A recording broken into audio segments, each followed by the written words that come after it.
কি রে চাপা, এখনো ঘুম থেকে উঠলি না?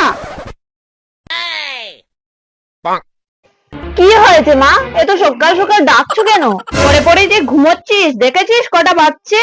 কটা আর বাজে, কলেজও তো বন্ধ, একটু তো শুতে দাও।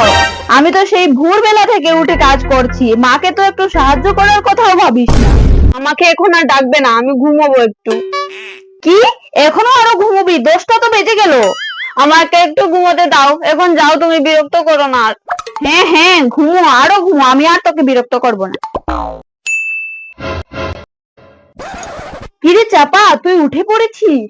মা উঠে পড়েছো, এসো চা খেয়ে নেবে। তুই কখন উঠলি? আমি ভোর 4টের সময় উঠে পড়েছি, উঠে সব কাজ করে ফেলেছি। কি, তুই ভোর 4টের সময় উঠেছিস, সব কাজও করে ফেলেছিস? আমি তো বিশ্বাস করতে পারছি না। কোথায় তুই 10-11টা বাজার আগে উঠতিস না ঘুম থেকে, আর এখন? আমি তো ভাবছিলাম আমার দেরি হয়ে গেছে, আমার সব কাজ পড়ে রয়েছে। তোমাকে কিচ্ছু করতে হবে না, তুমি বসো, আমি চা আনছি।